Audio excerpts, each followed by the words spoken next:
Welcome back, everyone, to the A.D.D show, where we're not always right, but we're never wrong. As always, I'm Mark. And I'm Hans, and welcome back, everybody. Just like we had mentioned last week, we had talked about potentially doing a mock draft special, where me and Mark were going to join a random mock draft on ESPN. He was going to pick a different pick than me, obviously. These were kind of random, we talked about it. But I had the idea, and I brought it up to Mark about what if one of us does the 3 straight wide receiver method and the other one does the stereotypical load up on running back. So Mark has the earlier pick at pick 3, which is where most people would take, like CMC, Saquon, Kamara, Zeke, those type people. Whereas at pick 9, the top running backs are gone. So I'm going to kind of show you guys a perspective of waiting on running backs and just stacking up on wide receivers. So what your team could look like if you couldn't get the top running back. So I'm good. The draft is about to start, so you guys will hear the every once in a while.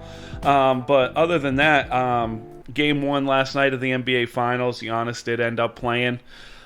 Chris Paul and Booker took over. It was a good first game. I got about half of it watched, and I was very interested throughout the entire game. Yeah, it was a close first half. And then the Suns made great adjustments and just really dominated the second half. Which I see happening all series. Well, it's what you've been saying for months now, is that the Bucks are a really good team, but the main problem with the Bucks is they don't keep it consistently the whole game. Yeah. And that they tend to fall off at certain points or disappear, Right. Whereas since the beginning of the playoffs, the Suns have hit the gas and they haven't let off in any game. Right. They've stayed competitive. They don't have 0-20 runs. They don't go through those droughts. And that's important. When you have two people like Booker and then Chris Paul. Chris Paul in the first quarter struggled. He didn't have any points. He was 0 for 5 shooting. Had 2 assists, 2 rebounds, no fouls, but Booker had like 12 points in the first, and had like 8 in the first quarter, which really pushed them through that first quarter. And then Chris Paul just really found his rhythm and decided that, you know what, all right, I am the best player on the court right now. Let's get me my title and let's go. What is nice is for years, me and you have talked about it even before the podcast. We always used to put Russell Westbrook, Chris Paul, and Harden in the same kind of category of can't really get it done. So for me, I'm really happy to see that he is. I mean, Devin Booker is one of the greatest players on the planet, but to see Chris Paul playing at this level with a championship quality team and possibly going to get himself a ring shows you that not only were we weren't wrong about him, but he's finally saying, I'm going to get my title after all this time. I didn't need to be on a crazy super stacked 3-trio team. That's where I think it also comes into play, is he was a missing piece to a young team. Yes. And he didn't go to the Lakers. He didn't go to New Jersey or Brooklyn. Yeah. He didn't create, like you said, he didn't go to the Sixers. He didn't go to a team that was... Or the Lakers when he had the chance. Right, well, the NBA... No, I meant like 2 years ago, talking about teaming up with LeBron. Oh, yeah. And so he did it, and that was, to me, just something that is going to add only to that legacy of his, is he didn't chase the chip. He let it come to him, which I think is really cool. Stanley Cup Finals, not to totally switch directions on us here, but hasn't been exciting except for Game 4. Yeah, I thought the same exact thing. And it's been a blowout until the 4th game was won. If you remember the first round, Montreal was getting destroyed. Yep. And nobody gave them a chance. It was going to be a sweep, and then they rattled off X amount of wins in a row. Is it my pick already? Wow, that went by quick. Yeah. All right. So third pick, I'm going to pick Alvin Kamara. So like we had talked about, Mark is doing the he doesn't have to, but mostly you're in the running back position, probably going to try to take as many running backs as you can, as quickly as you can. And so I'm going to be picking at 9. We're at pick 6 right now. And if everything falls, nobody's on auto draft right now of all these random people. So hopefully it falls the way we expect it to. Now, if I'm picking at pick 9 and Zeke is still there, or a top running back that's currently there still, I'm still going to go the wide receiver route to show you guys like how that would work. I'm going to assume in any draft you're in, like I'm sitting here and Zeke is available at 9. That could happen.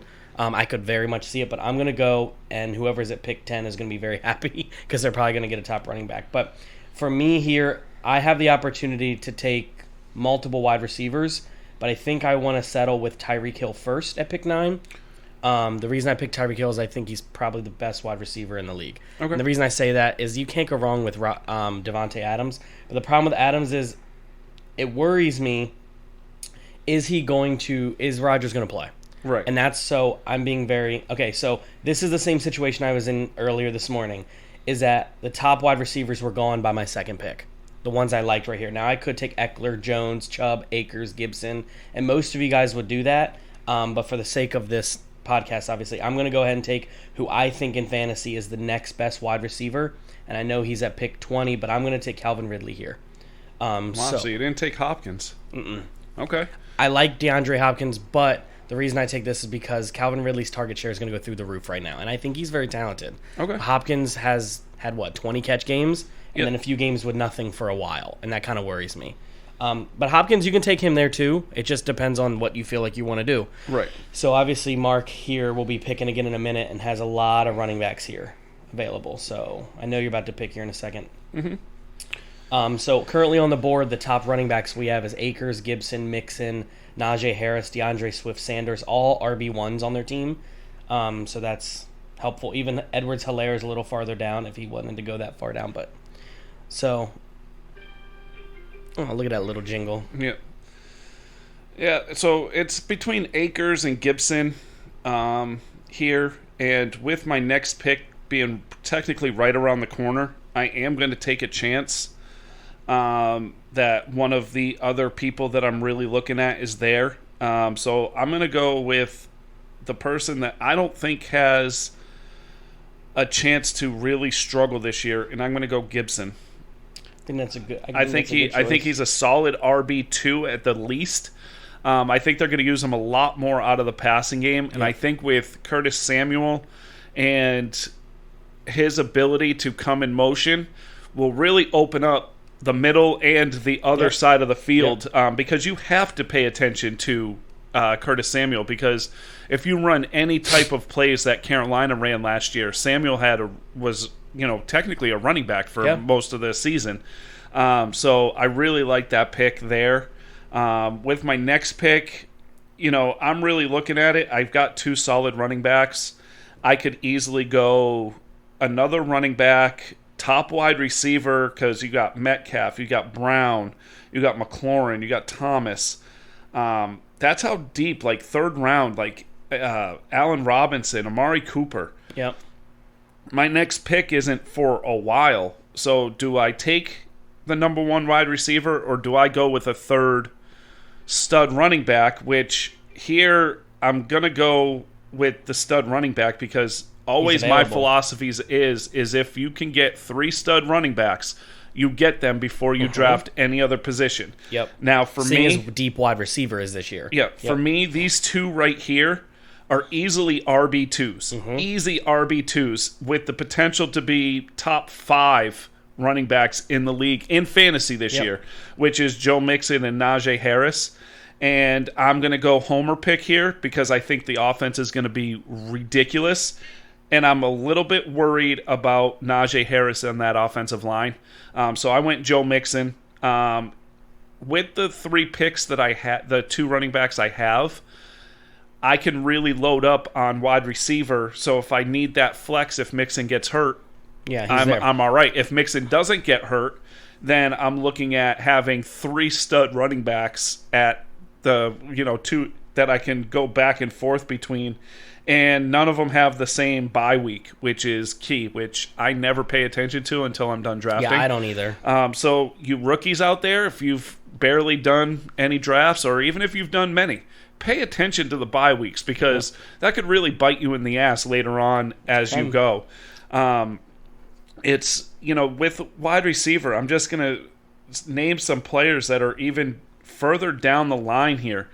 in the 40s. You've got Robert Woods, Julio Jones, C.D. Lamb, Chris Godwin, Johnson. What's his first name? Deion Johnson? Yeah, so you got Deontay. So what I'm going to go now is it's my pick, so I wanted to say this real quick. So I'm going to do the 3 wide receiver straight method like I talked about, like he did running back. I picked 9 in the 3rd round, and the wide receivers available here is Michael Thomas, McLaurin, Robinson, Cooper, Thielen. These are all, and even Robert Woods. So here, I think it would be idiocracy not to go with Terry McLaurin here. Okay. So I think my 3 wide receivers to start is Calvin Ridley, Tyreek Hill, and Terry McLaurin. All of them are wide receiver 1s on anybody else's team. Yep. So you take away the 3 of the top running backs, and if everything goes the way I want here, I know exactly what I'm taking next because I've done this a few times.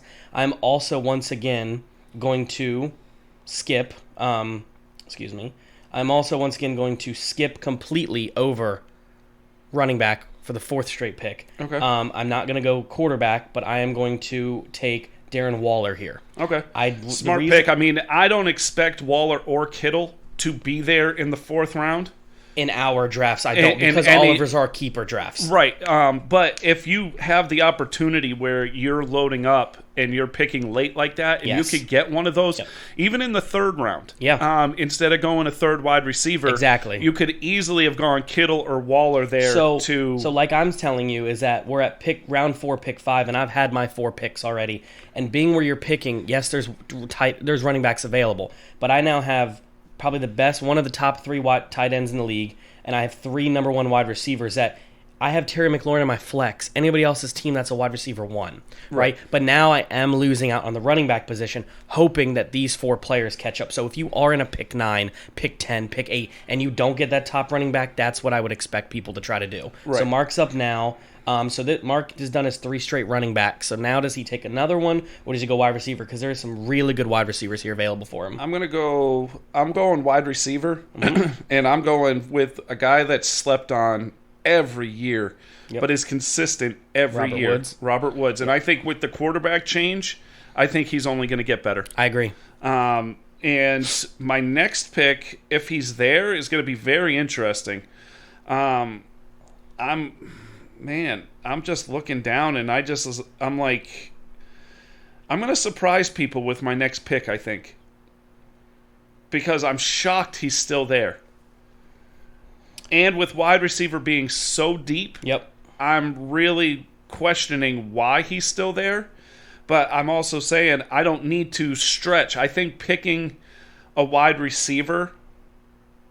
wide receiver here is a reach. I think C.D. Lamb is good. I think Godwin is good. But if you're doing the 3... both of them are going to be sharing a lot. Yeah. Like Jamar Chase is good.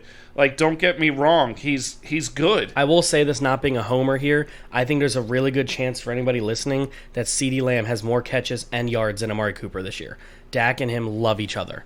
I would definitely not worry about Gallup at all unless you're in a 12-team league.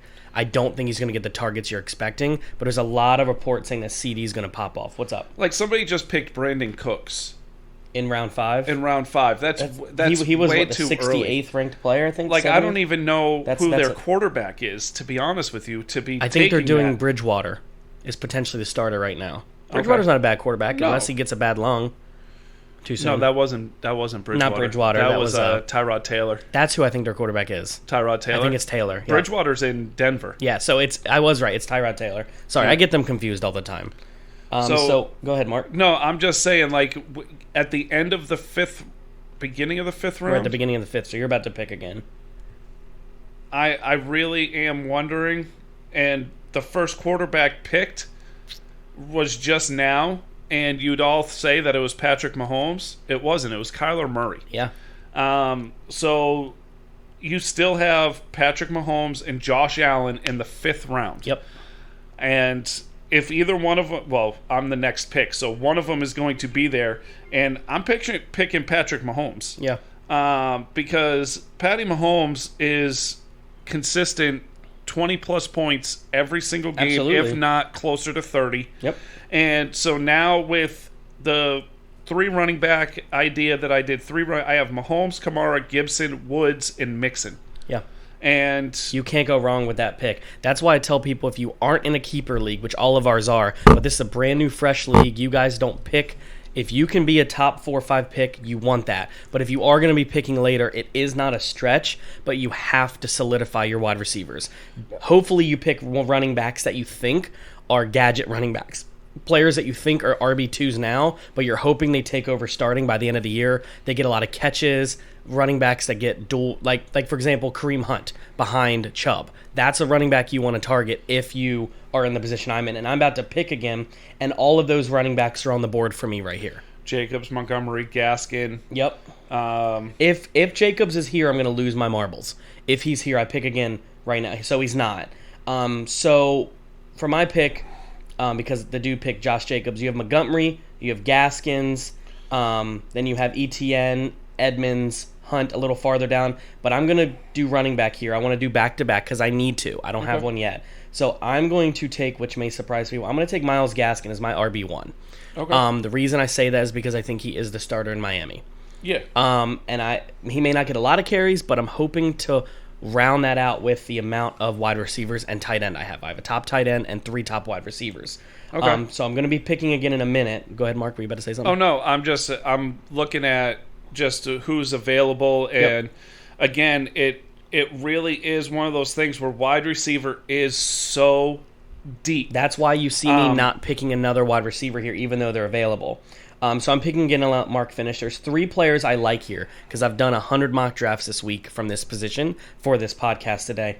You have Edmonds, Etienne, and Kareem Hunt are the 3 running backs here. If I had to guess, Edmonds is probably going to be the starter, if I'm not wrong. And Etienne is interesting to me. I like Kareem Hunt, and he always is valuable. I think if you're in this spot, none of those 3 you can go wrong with because I need to stack up on running backs. But I'm going on a limb, and people don't have to like this. I'm picking up Etienne.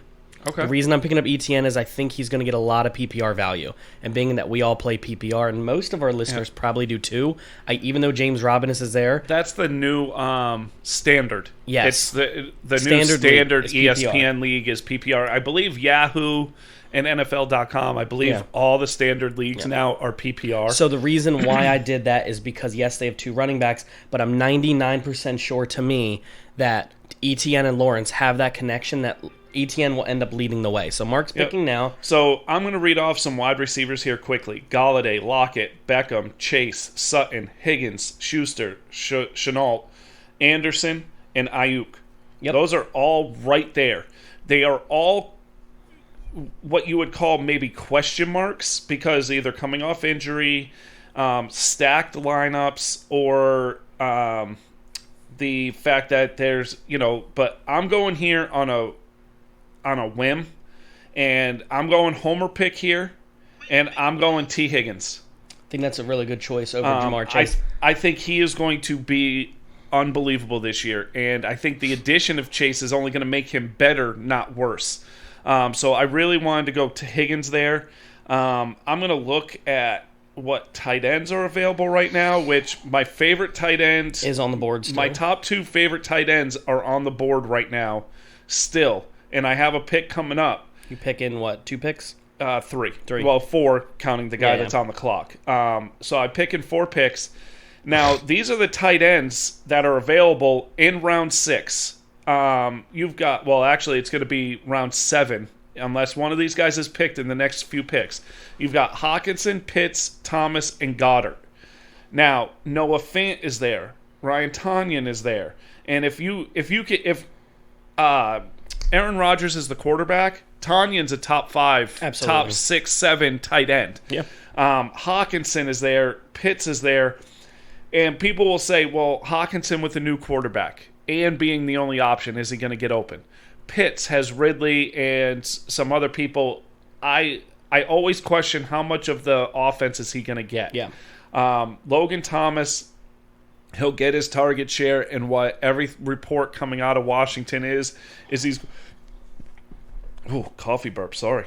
Logan Thomas is going to be a big part of this offense. Now, what I will say with Logan Thomas is in every draft I did, that's who I targeted and didn't take Waller because Waller wasn't there in all those drafts. Okay. So I went, instead of a tight end with my 4th, I went running back immediately and got that top better than Gaskin. But since Waller was there, you can't miss on a top tight end. No. They're even shorter than running back is. No, but I will say this.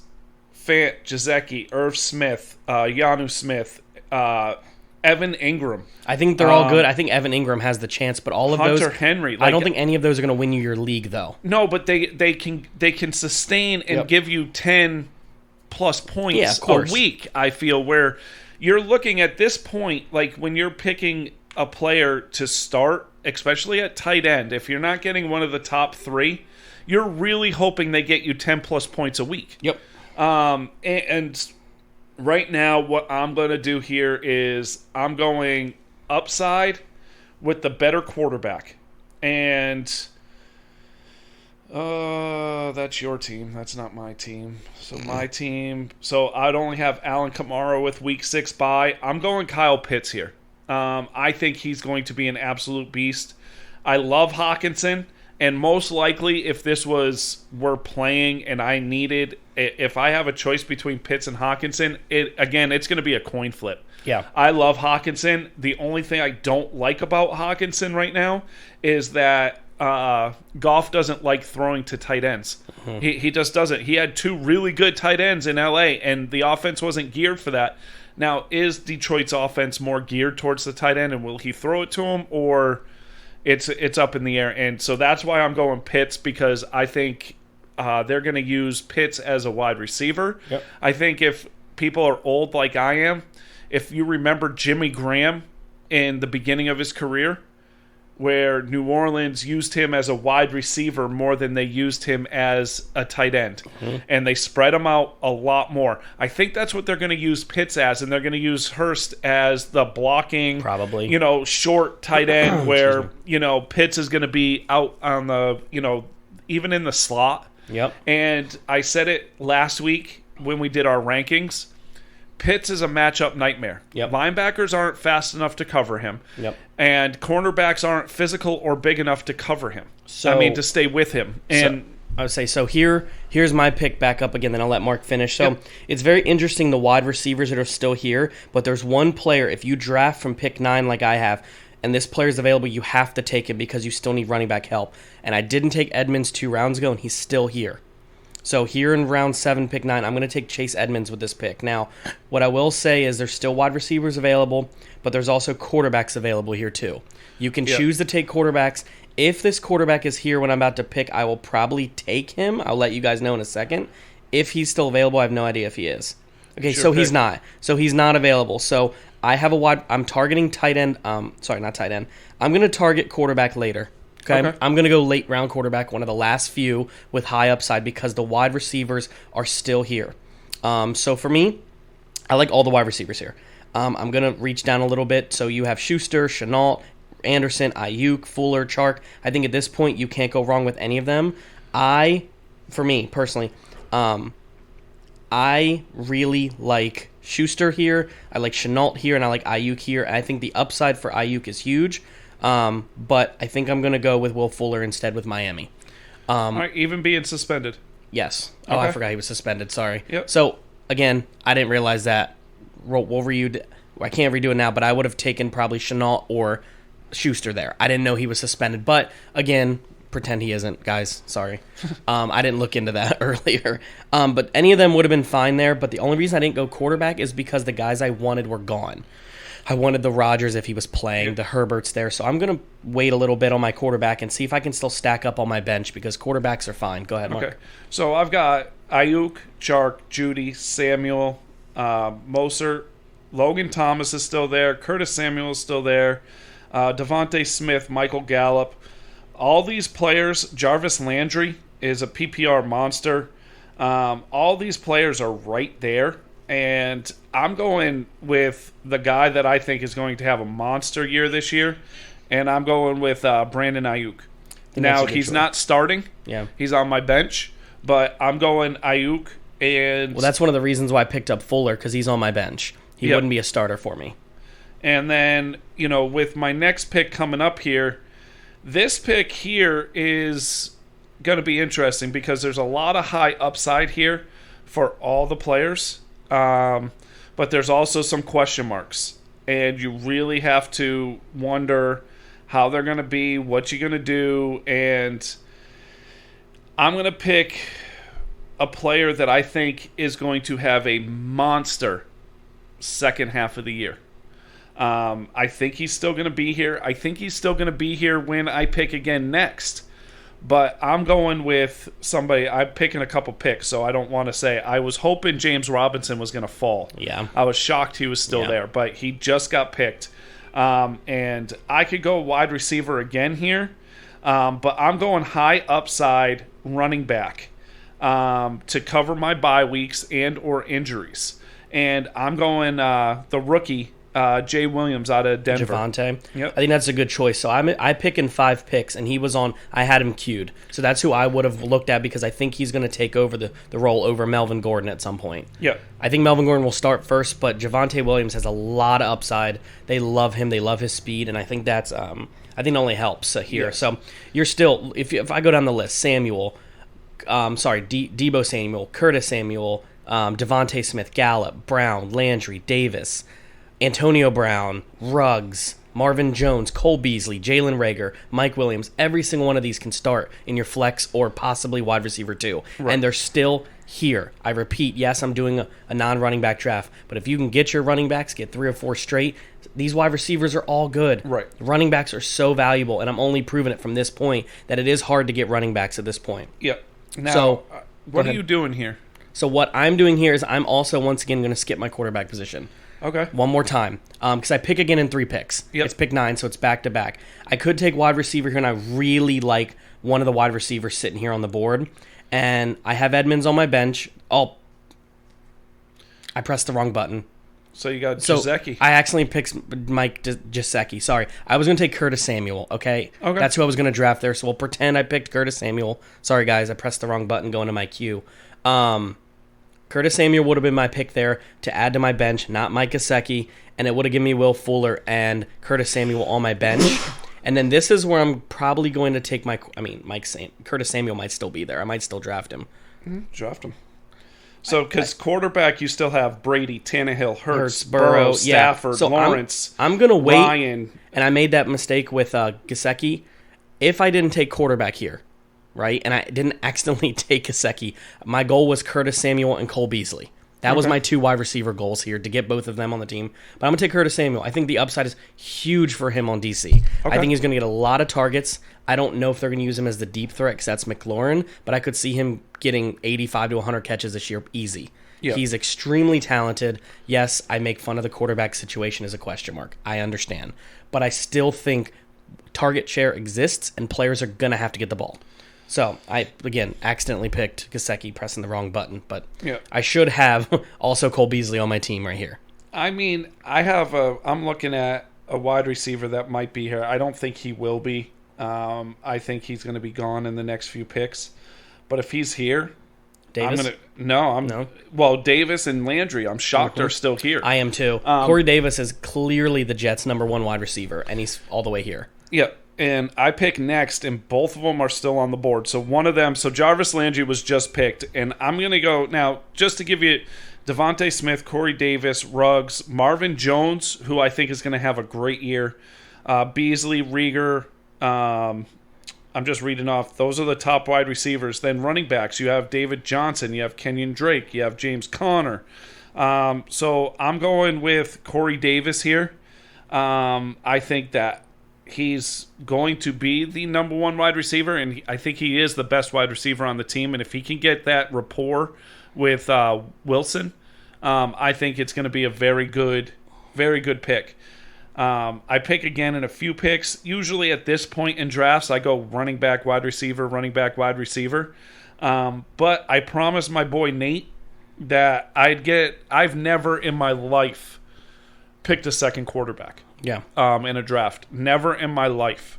And I told him that I was going to start thinking about it because the last few years my quarterbacks have gotten hurt and or didn't do what I thought they were going to do. If anybody listened from the beginning of the year last year when we first started, you know that for some reason I was very high on Jones, Daniel Jones. Yeah, you lost out on that. And what I did was in 3 leagues, I drafted Daniel Jones, and I didn't draft a backup, and it bit me in the ass. Now, I have Patrick Mahomes. do I need a backup quarterback because I have Patrick Mahomes? In week 12, I need a backup. My philosophy right now is if I can get one of these guys, I'm looking at trade bait. Mm-hmm. I'm looking at trading them for a better tight end that might pop off, a flex running back, or say draft picks next year. Mm-hmm. And I think this person is just somebody where you can block them from taking him. And I'm going to go with somebody that I think, if healthy, is going to be a top 3 quarterback this year in fantasy. And I'm picking my boy. Joe Burrow? Yep, I think Joe Burrow is a really good pickup this late in the draft. I will say top 3 fantasy, I think, is a stretch over who's probably going to be more dual threat than him. But I do think saying top 3 talent, yeah, but I think you have too many dual threat quarterbacks that are going to throw the ball and run the ball and get rushing touchdowns more, but that doesn't mean you shouldn't pick them. So now I'm on the clock again. I want to personally take another running back here. That's just me. Okay. And then my quarterback will be the next pick after that. So that's why I explain to people. So I'm going to take my quarterback in round 12. So a little bit of a stretch here. But sitting here on the board, I love the matchup between Damian Harris and Ronald Jones. I love those two. I think they're good for my bench. I like Nyheim Hines. I really like Singletary too. The reason I say that is because Singletary and Moss, one of them is going to have to be the starter. You don't like Kenyon Drake? I do like Kenyon Drake. I was just saying, but I didn't see him there. Now that I see him there, I don't think you can go wrong here. But I'm going to take, like you said, Kenyon Drake. I was looking farther down. Thank you for saying that, by the way, because you only get 40 seconds in this mock drafts, whereas normally you get like 2 minutes. And it is hard to remember everybody that's available. So I took Kenyon Drake on my bench, possibly going to score more points than Myles Gaskin. It's just hard to tell. Yes, he has Josh Jacobs in front of him.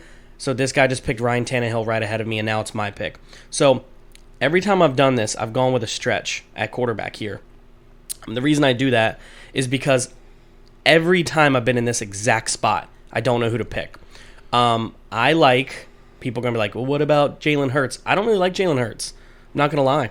I mean, I don't hate him. Here for me, it's between Jalen Hurts, Matthew Stafford, and Trevor Lawrence. And this is, Jalen Hurts is dual threat. You know what you're going to get with Matthew Stafford. And Trevor Lawrence is the upside that he could bomb out. Mm-hmm. You have no idea here. So, but I am going to go against my heart, and I'm going to draft Jalen Hurts here. The reason I say that is because the feet, his dual threatness, is going to give you points in fantasy. If I was building my own team, I would never have taken him there. Okay. He's not the quarterback kind of style I like. He reminds me of Kyler Murray. It's just not really my style. I would have loved to have Lawrence here. Okay. But now it's your pick again, Mark. Yep. And I'm going to go with a running back here. Mm-hmm. High upside. But, nah, you know what? I'm changing my mind again. I'm going to go wide receiver here. And again, high upside, boom or bust type of player. And I don't have a week 12 wide receiver bye. I'm going to go Mecole Hardman here. Good choice. Round 12 flyer. I just don't see anybody being that much better than him. And then I am going to, with my next pick, I'm going to pick somebody that I absolutely love, and I think he's not getting any love right now. And it's the fact that he's always hurt. And I'm going to pick something I never do again. I never pick backup tight ends. I never pick up backup quarterbacks. I always fill my roster with running backs, wide receivers on the bench, so I can pick and choose where I go. I have an idea of who you're going to pick, and if this person's available, when I was supposed to pick somebody else, that would have been a spot where I would have taken the guy you're talking about. I know who you're talking about. And I think his 2 straight years of injuries have forgotten people that for 2 years straight he was a top 3 tight end in the league. Yep. And now he's being picked at 121 or later. That's mind-blowing to me that this guy's that talented. Yeah, his quarterback's a bonehead, but I think in general, I think he's extremely talented. So now we're getting into the wide receivers, the running backs, just the meat of backup players, filling our benches. But again, this is to the point where you can pick those flyers. Those if you flyers, want to. like the guy that has the major upside. Yep. But that's why I'm picking this tight end. I'm picking if he's there in a couple picks, I'm picking Hunter Henry. Yep. And if he's there, the upside is huge.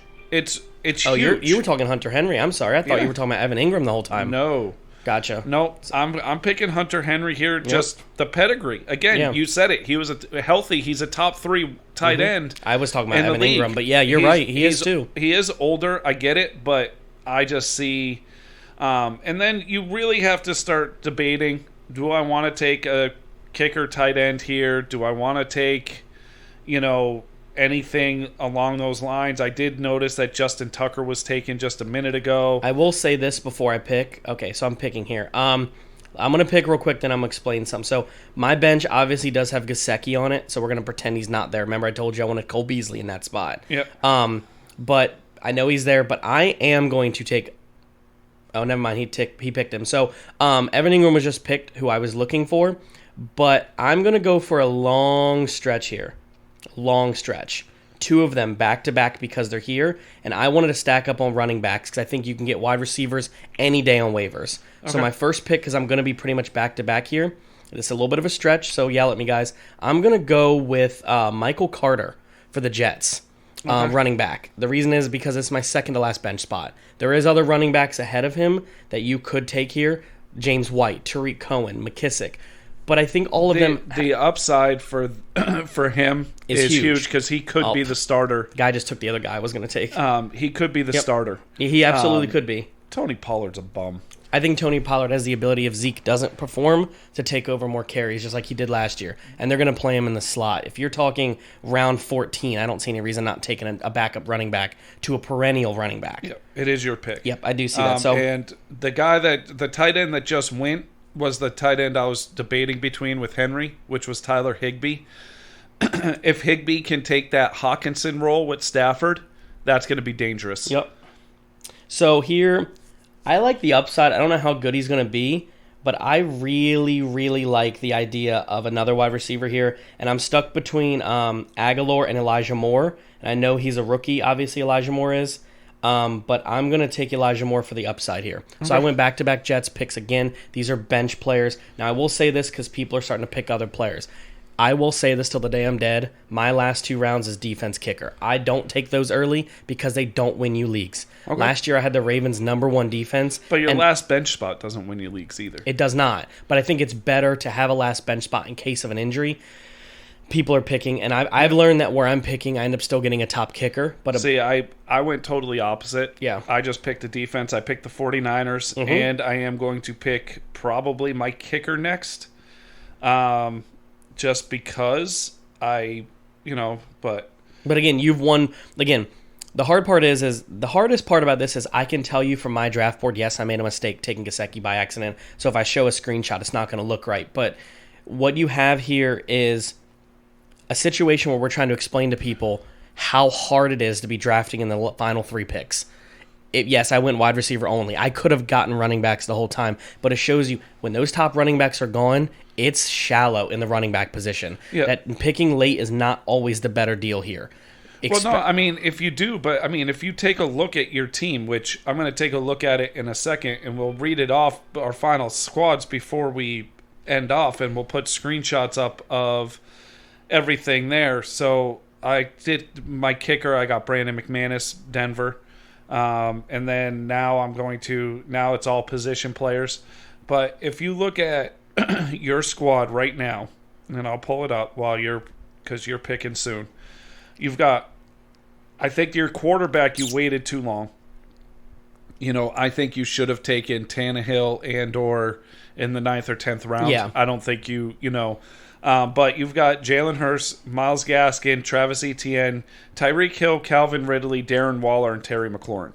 Now, yes, Myles Gaskin and Etienne, people will be like, ooh, but Tyreek Hill, Calvin Ridley, Darren Waller, Terry McLaurin. You have Edmonds. Now, I'll let you finish real quick. I'm going to make my defensive pick between the Colts and Browns here. They're later round defenses. Mm-hmm. I don't think you can go wrong with either. I think Colts are one of the best defense in the league at the moment still. Yep. But I love the Browns' upside with the picks they made and the free agents they brought in. So I'm going to take the Browns here for my defensive pick. But I agree with you. I think I waited a little too long on quarterback. But there was one round where If I didn't take Beasley there, he was available. I love his amount of catches he gets. I probably would have went after Herbert or Aaron Rodgers there, one of those, even Tannehill's. But I think it just depends on how much do you value your quarterback position. Yeah. Because right now in free agency, Lawrence is still there. I think Baker Mayfield might still be on the board. Stafford's still there. Stafford. So for me, I can pick up a quarterback as soon as the draft is over on the waiver wire if I want. I can drop a running back like Michael Carter. I can do that. I don't mind picking up free agents. So kicker to me, I don't know, throw a dartboard. I know it sounds dumb. Who's going to score a lot of touchdowns? That's what I do because you get extra points. So here. I look at the team that goes to the 20-yard line all the time, doesn't get touchdowns, and the kicker gets field goals. That helps too. That's why I got McManus, because he kicks at 8 games, he kicks it mile high, and he could kick a 55-yarder easy. And I've been really good about not being a homer, but I take Greg Zuerlein here. Greg the leg. Dallas going to score, I think, a lot of points. I think they're going to surprise people as a top 3 offense in fantasy. Okay. They have so many mouths to feed. But I also think that's going to be, when they play teams like DC, they're going to get stopped and they're going to have to kick field goals as well. So now I'm shocked that Pittman and Campbell, Paris Campbell and Michael Pittman are still here. I'm not picking them because I'm picking this guy who's going to be the number 2 wide receiver on the team. The number 1 wide receiver is going to be a top 3 wide receiver. The tight end could be a top 5 tight end. Talking Gage? Yeah, I'm talking Gage because I think the capability of him to break it open and I have Calvin Ridley. That's why I went the deep wide receiver route. So that is the draft, and I will tell you, I am going to tell you who I'll go over my team, and Christian will go over his team. To be completely honest with you, I think my team rocks. Yeah, your team's very good for this, yes. And I don't expect Patrick Mahomes to be there. No. Now, I did go a little Bengal heavy. And I will say that I probably shouldn't have taken T. Higgins where he was, but I think the upside there is just ridiculous. And I have no other Week 10 buys, so I can afford to put in Week 10 a Williams for Mixon and really not lose anything. And then I could go with Corey Davis, Gage, or Hardman for Higgins for a week. But I have Patrick Mahomes, Alvin Kamara, Antonio Gibson, Robert Woods, T. Higgins, Kyle Pitts, Joe Mixon, the 49ers, Brandon McManus, Brandon Ayuk, which, again, I could use Ayuk as a backup, or a flex if Mixon gets hurt. What's his name, Williams? What's his first name? Javonte Williams, rookie running back for Denver. Corey Davis, Joe Burrow, Mecole Hardman, Hunter Henry, and Ronald Gage? Yep. So Russell Gage. So I think that's pick 3 in the draft, going 3 running backs right away. And it was Kamara, Gibson, Mixon in that order. And then Woods fell to me in the 4th, and then I took Patty Mahomes in the 5th. Yep. Do I expect Patrick Mahomes to be there in the 5th round? No. Do I expect somebody like a Dak Prescott? Kyler Murray, even an Allen, Josh Allen. All 3 of them went before. Kyler Murray I think Kyler Murray and Dak went before Patrick Mahomes. Yes. And that, to me, I don't see that happening. No. I just don't. No offense. But, again, you can wait. I mean, Stafford was there. Yeah. Cousins is still in there. Yep. Tannehill was there, Tannehill's a top 5 fantasy quarterback. Yep. Yeah, everybody's like, well, they hand the ball off too much. Yeah. But Tannehill was there. So, to me, that's where Stafford, Tannehill, those guys were. But the legs of Hurts, I hate Philadelphia with all my heart. But I think the legs of him really has to help a lot to get him. I think Hurts has the opportunity to be like Kyler Murray and Dak Prescott in fantasy because they get you so many points, but I still think their team might only have 5 wins. But I still think... I think you're going to have a lot of... I think he's going to be more of a... And this isn't an insult in fantasy, more of a Lamar Jackson. Yeah. Where he's going to have a lot of touchdowns because you're going to be worried about his legs. Yep. And everything. So, but without further ado, read off your team. So, I have Jalen Hurts as my quarterback. Myles Gaskin is running back 1. ETN is running back 2. Now, what I will say on my bench, I have Chase Edmonds, who I stole in round 6. Okay. I'd probably start Chase Edmonds over Gaskin or ETN, depending on if ETN's starting or not over. I think they're going to have a shared role. Okay. Obviously, I went wide receiver heavy. Tyreek Hill, Calvin Ridley, back-to-back picks in the early first. I think that's incredible. Tyreek Hill's going to probably be a top 5 wide receiver, easily number 1. I think Calvin Ridley definitely has the opportunity to be a top 5 wide receiver. And then I went with McLaurin. I think you can't go wrong with somebody who gets slept on more than any wide receiver I know. In the third round, which you picked late, so you went... I went back-to-back third. Late 1, early 2, and then you went late 3. Early 4, so this was like pick 30. Right, but to get McLaurin there, and that's a steal. Number and 1 wide receiver. Flex, and he's in my flex. And then I went with Darren Waller. I had the opportunity to take Kittle, but I took Waller over Kittle because I like Waller's health, and I like Waller's opportunity for target share. Okay. I think so. I don't think you can... I don't think there was a wrong pick there. I think there's a top tight end. I think Kelsey, and we said it last week, and in my rankings, I even said it. I think Kelsey is by far the best tight end in football, fantasy football, and in football. It could be a couple hundred yards ahead of everyone else. And then 2A, 2B, you have Waller, Kittle. Yep. I don't care which way you do it. Yeah, I don't think you can lose. Now, I think Kittle coming off of injury was the reason why I probably leaned towards Waller. And the Raiders didn't do anything to get somebody to steal targets. No. Unless Ruggs takes the next level. Waller. Right, but again, they let go of Aguilar, who was their number 1 wide receiver last year. Yeah. And so I don't see anybody taking targets away from him, where you have Deebo Samuel coming back. You have Brandon Ayuk there. Those guys will steal targets from Kittle. Now, they will all steal targets from each other. Now, what I wanted to say was, even though I took Jalen Hurts, I want everybody to understand that Matthew Stafford was there. Baker Mayfield was there. Kirk Cousins was still there. Trevor Lawrence was there. Tua Tagovailoa was there. And even somebody like Justin Fields was still there. Even Mac Jones. Again, Cam Newton was there. I think quarterback, it's great if you get that top 4 or 5. And I'm going to name the 5. I think you can get Mahomes, Kyler, Josh Allen, Dak, Aaron Rodgers if he plays, Justin Herbert. If you can get those 5 or 6 top, are going to probably be good quarterbacks. I didn't mind waiting. I liked the upside of Burrow. I liked the upside of everyone else, but I waited, and that's a stretch to wait sometimes because a lot of people get quarterback. What's what I'm looking for? Quarterback sexy. They just want to jump on it. Well, no, and the thing is don't in this draft, Christian couldn't pick a quarterback early. You couldn't wait on those running backs. Exactly. Because the running backs he had were going to start getting taken to be on people's benches. And then my running backs that were going to end up being my starting was going to be Kenyon Drake and Michael Carter. So in the spot where I could have taken the quarterbacks I just told you, I took Edmonds, Fuller, and Cole Beasley. I have Gesicki, but I meant to take Cole Beasley. So, and that's the thing. So if you are in the later, I would say 8, 9, and 10. Yeah. You don't have to go 3 straight rounds of wide receivers. But if you're in 8, 9, 10, and you can get a Hill, Diggs, who was there, you took Ridley instead of Diggs, or Diggs was picked right before you picked again? I picked Hill, and then Diggs went 10. Okay, so, but if you can get a Hill, Diggs, Ridley combination, that's like having the second tier running backs where... or even the first tier running backs, like your low end first tier running backs. And now, what I want to say too is Mixon was available when I took Waller.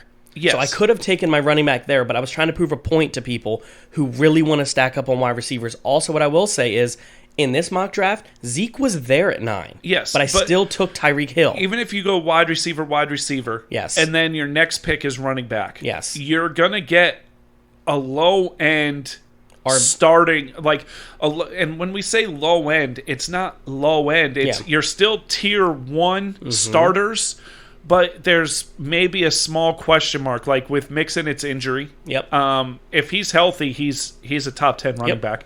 I know that's maybe a homer thing, but I think he's proven that he can do it. Yeah. And then also you're looking at a Josh Jacobs. Does he bounce back? Yep. You're looking at a J.K. Dobbins. Can J.K. Dobbins take that role away and not share the ball with Gus Edwards? Yep. And there was an opportunity where I was going to take Josh Jacobs, and he got picked right before I picked. Yeah. So that was an opportunity. And I think you took Waller. Yes. You either took Waller or you took Gesicki. I can't remember. But if you look at your first 4 picks, at the number 9 pick, I don't think you can argue any one of those. the running back that was there when you took McLaurin. McLaurin's better. Exactly. The running backs that were there when you took Hill and Ridley, those two players are better. And Waller is better than any fourth-round running back you can get. So I decided to stack up on those positions and my flex, try to get a quarterback that gets you points with his legs. And then I was like, I'm going to take a lot of potential starters, rookie starting, potential RB2s, and stack up on them. So I went with Gaskin, ETN, Edmonds, Kenyon Drake, Michael Carter. Those were the 5 running backs I got on my... 3 of them are on my bench, 2 of them are starting. And Michael Carter has the potential to be the Jet starter. Kenyon Drake is right there if Jacobs gets hurt, which he has been. Edmonds is probably going to be the starter on Arizona. Myles Gaskin is a catching PPR nightmare. And I also think ETN's going to get a lot of catches from Lawrence. They love each other. They're best friends, and they have been for years. So, yes, these were flyers, but these weren't flyers like Raheem Mostert. No offense to Raheem Mostert. San Francisco runs 3 running backs. So I think I solidified my running back position by taking good opportunities. Now, what I will say is I got the Browns defense and Greg Zuerlein. Throw a dart. I don't really care kicker-wise. I think I can pick up one every week, and I usually do. I change it up to whoever's hot. Last year I went from Mike Badgley to Greg Zuerlein. Browns defense, I love their defense this year. I can't believe I got them at the end of the 15th round. I always look for DC's defense. Heads up, look for DC's defense. I think they're going to be nice. They're going to be nasty. But Browns defense, they added Jadeveon Clowney. They added some great defensive players in the draft. I think they're going to be fine. Like I said, I have Cole Beasley. Almost had 100 catches last year. Didn't only had 800 yards, but he gets a lot of PPR. And then, like I said, my bench is Curtis Samuel. Hella upside. Yes. Has the potential to potentially have more yards than his starting wide receiver 1. Yeah. Because defenses are going to double cover McLaurin now. Yeah. So, again, did I take a risk on that? Possibly. But listen to this. Curtis Samuel's on my bench. McLaurin's my starter. If McLaurin gets healthy, Curtis Samuel's going right in my starting wide receiver 1 spot. Yeah. Because he's going to get those targets. And then I got Kenyon Drake, 1 starting spot away from Jacobs being hurt. Michael Carter, like I said, potential starter there in Jets. They don't know what they're doing. Yeah. P. Ryan's been there for 5 years, never started. And if you think about Josh Jacobs, he had a pretty good year last year for running backs, not for fantasy. And you look at the backup there who they let go to bring in Kenyon Drake. Yeah. He was almost better than Jacobs was in fantasy. So Kenyon Drake, having that Kenyon Drake there, that's going to be the PPR guy. That's going to be the guy that catches the ball out of the backfield. And if the Raiders aren't in games, they're going to throw the ball more. So Drake's going to be out there a lot more. And Drake catches a lot of balls. And then my last player was Elijah Moore. Again, get anybody you want. There were so many wide receiver 3s. Russell Gage was there. But we said it last week when we did our rankings. Who does a rookie quarterback love throwing the ball to the most? A rookie. Elijah Moore and Wilson are both rookies. They're going to have that rapport. Because Corey Davis, wide receiver 1 for the Jets, has a little bit more experience and may require a little bit more attention out of Zach Wilson, whereas he might be like, hey, man, give me the ball. And he's like, Elijah Moore's nice to me. Like, he's always open. But I'm saying that's that younger rapport thing where, like, the last person you want on your team as a rookie sometimes is like a Julio because they're going to demand so much perfection out of you year 1, where I think Corey Davis has a potential to be a top 15 wide receiver in fantasy. But Elijah Moore on my bench, if he pops off as a wide receiver 2 flex, I'm happy with that. But again, Russell Gage was there. Clear number 2 for Atlanta. But I took this guy instead because my bench, this is me, I don't know if Mark does this.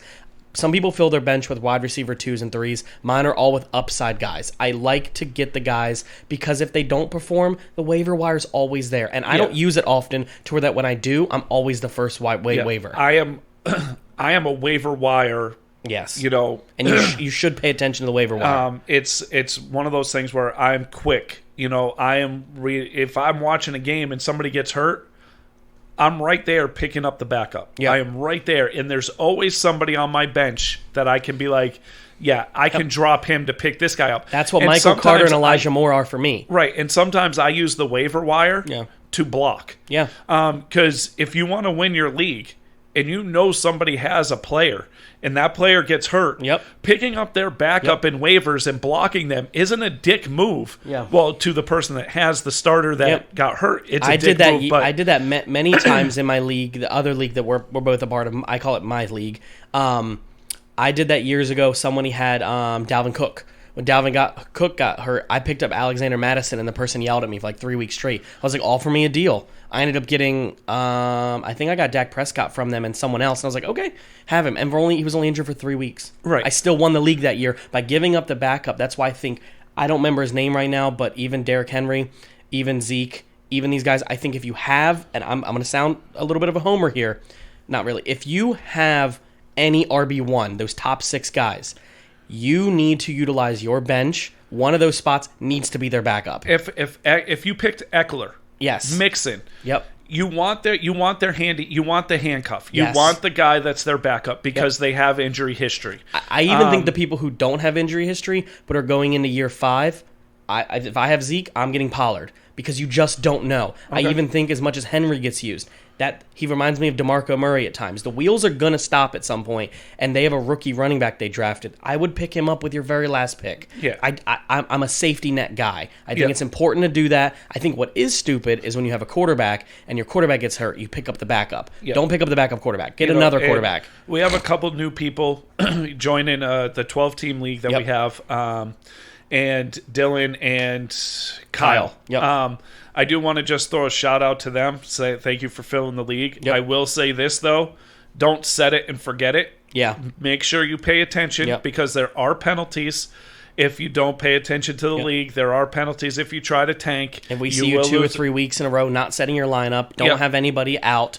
Pay attention. Even if you're injury riddled and your season's going down the tubes, pay attention. Keep trying. And if you're in any league, if you listen and you're in any league, pay attention the whole year. Yeah. Don't just give up because you've lost a few in a row. Yeah.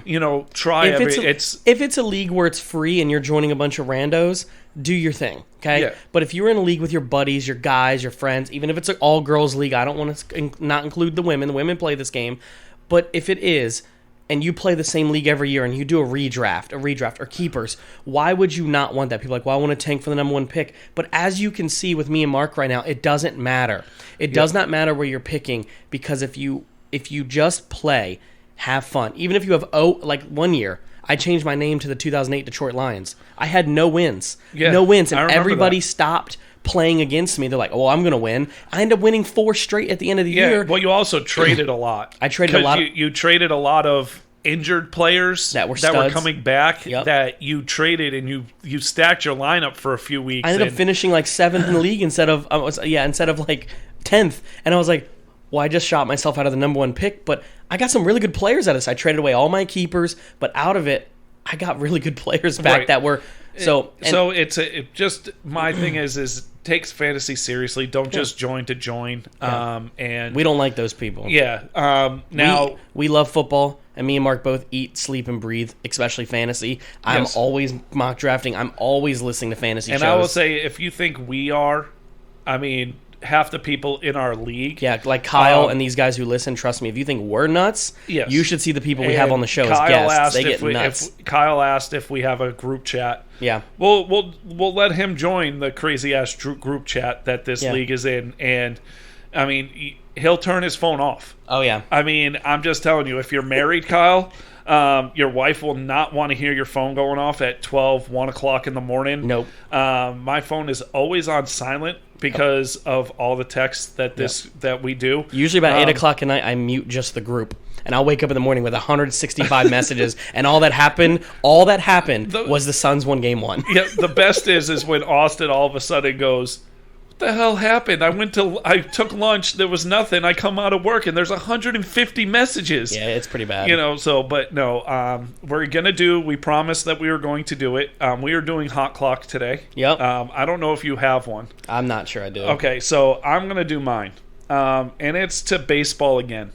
Okay. Oh, God, here we go. Baseball does an absolute horrid job.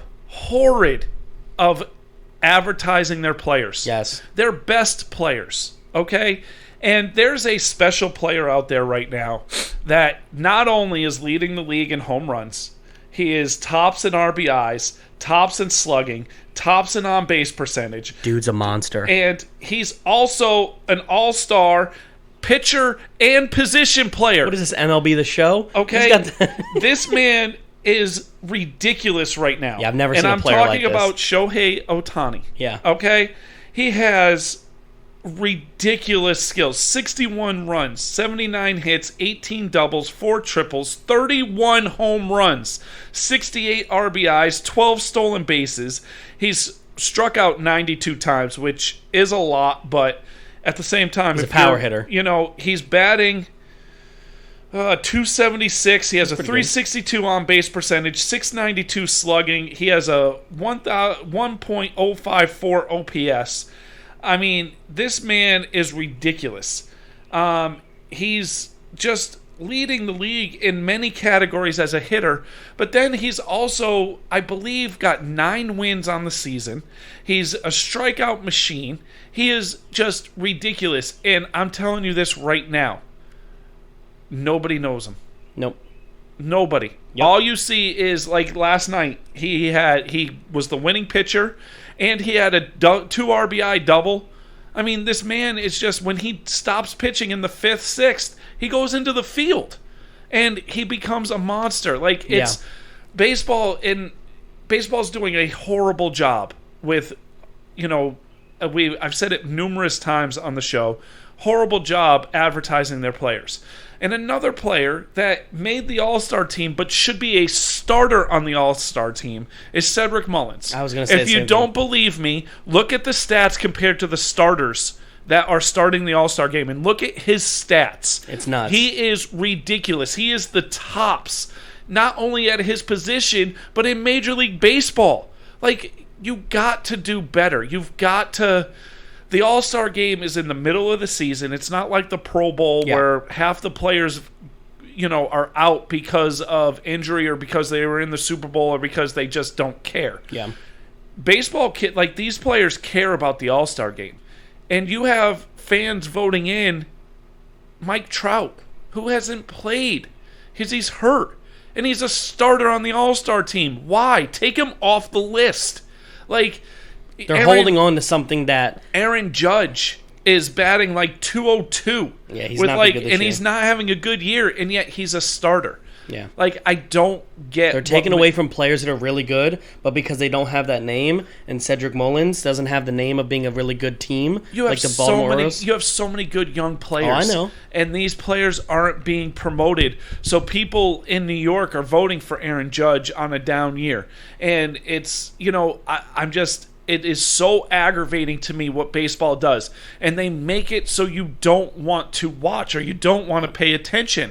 And all you see on ESPN is the home run. You don't see, the pitching duel.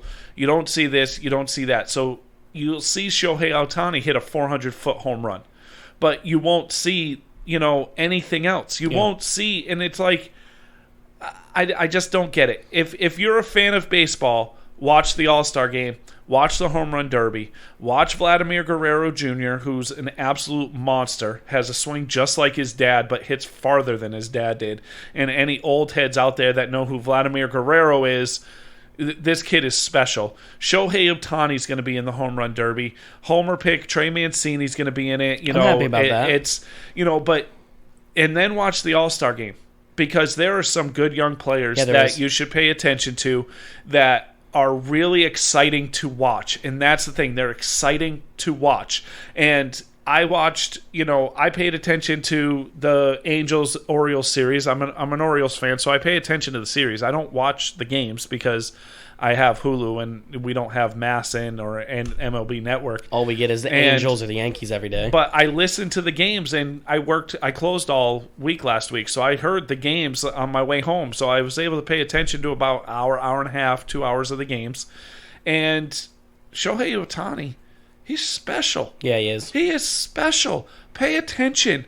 And MLB, please, we're going to do a hashtag MLB sucks on our thing to hope MLB will maybe listen to this and hear me and hear my plea to promote your young players. You don't wear helmets. Yep. You don't, you're on the field. They see their faces. Just promote these kids. Now, what I will say is what's interesting about your hot clock is that out of all the hot clocks in the last 4 episodes we've done, I think more than half are about baseball. That's a problem to the league. Yes. That our One of my favorite sports, along with probably one of your top favorite sports, I love baseball too, is that every week one of us two is going off on baseball about something. It tells you that there's a problem with that league right now. Yep. Is it the uppers? Is it the fans? Is it something? But something about that league, and I think it's drastic. I don't think it'll ever go away, but they have huge problems. Yeah. And they need to fix it from the top. So Yep. I'm going to go, I don't really have a hot clock. I just have a statement I want to make. You talked about it, and I was thinking about it the whole time. I am probably one of the few, maybe not. I am really ecstatic doing jumping jacks over the NIH. Or the NIL, sorry. Okay. The name, image, likeness for college athletes. I think it's a long time coming. I think the NCAA, I'm going to say a word that, isn't always the most appropriate, but I think the NCAA at times is a slave organization. I think they treat their students like trash a lot. People are like, well, they get free rides, they get this, but the eating habits aren't compared to all schools. Some schools are better than others. These students have been getting paid for years, whether we want to accept it or not. I have many stories. I'm a huge college guy. Players have been getting paid for years. Now, I will say this. People are misunderstanding what this is. I was going to go into that in a second. So if you're going to go into it, I'll stop. But so with the NIL, for people who don't know this, is players are not getting paid from the colleges themselves. The players are going to be able to use their name, image, and likeness in car commercials. For example, I'm going to use an example. Let's say Spencer Rattler wants to have a new Hyundai. He can go to Oklahoma University Hyundai and go, hi, I'm Spencer Rattler for the Oklahoma Sooners. Buy a new Hyundai today, and he gets paid $10,000 for that. He can sign his own jerseys, which he will have to buy. He can buy them in bulk, sign them, and sell them for what he wants. He can be in video games. He can do yogurt commercials. These players can start making profits now. Even before this, if you had a child in school and you wanted to mail them money, they had to get a waiver from the NCAA that they could accept money from their family, because the NCAA says if we give you a free ride, you don't need nothing. But they only get 3 meals a day. Well, that's great. But 350-pound linemen need to eat more than that. Right. It's just, I think it's finally time to do this. And I will use my team here for an example. My team is the second college football team to do this, and I hope more teams do, to introduce I don't know the proper word for it, but we introduced a program to allow these players we brought in social media experts 2 or 3 of them on YouTube that are famous, to give them advice on how to keep their money, invest their money, learn about the market, learn how to save it until they graduate if they want, so that just in case they don't go pro, they made money. Teaching them how to use their money, because a lot of these kids don't come from money. Yep. So as me being a fan for the longest time, I'm happy. I think they should look into Reggie Bush's situation. I'm very happy to see that players are finally able to make money off of their name. If they want to, they can. Which even for something like our podcast, if we have somebody who's local, who's playing in college, I can offer that person that say, like a joke, like, hey man, I'll give you $50 to talk on the show. I can do that. We don't have that kind of money. No, we don't. We don't, guys. So go buy some Leak Sweet stuff. That'll help us. But what I mean by this is I'm just very happy to see this happen. It's a long time coming. Yes. What I will say is one more thing before I let Mark go, is that this is not between all 50 states.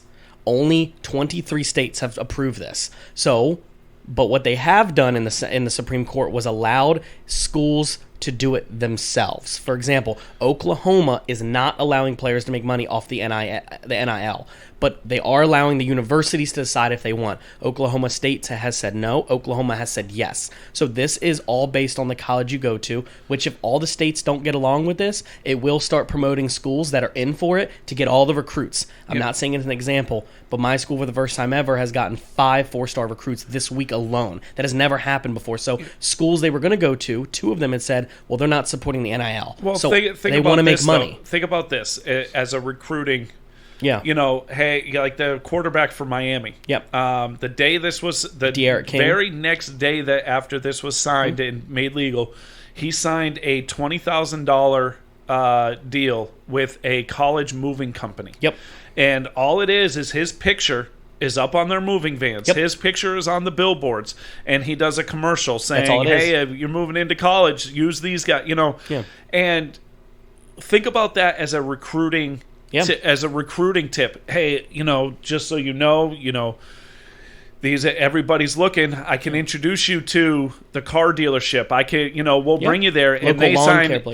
They sign a deal with the starting quarterback of the Miami Hurricanes, and you'll get $20,000. And it's a recruiting tip, and it's not paying a player to come to your school. Exactly. It is paying the player for what they should Promotions. what they should be paid for. And I remember, and people will know them if you're fans, but the Fab Five. Yep. They fought for this all the time. Yep. The O'Bannon brothers for UCLA are the reason why, for gamers out there, NCAA, and EA Sport games were no longer allowed to be created because they said they are making a profit off our name and likeness, and we do not get any of it. They weren't wrong. No, but that's why those NCAA games were taken off. They're coming back next year, though. And so that. I think it's a smart idea. I think with some of this, you are swimming in weird waters. Yes, there is a lot of unknowns still. Because a booster can now give you money, but also say, if, like you said, the YouTube channels or something like that, you have a podcast. Oh, you have a podcast. Let me be a sponsor. Here's, $5,000. Yeah, exactly. And all you have to do is mention the guy's name and now you on can the get college, podcast. Now you can get college athletes in on shows like the Pat McAfee show, and those type of people can pay them for this. Another opportunity, too, is I want to use an example of a player that was actually from West Virginia.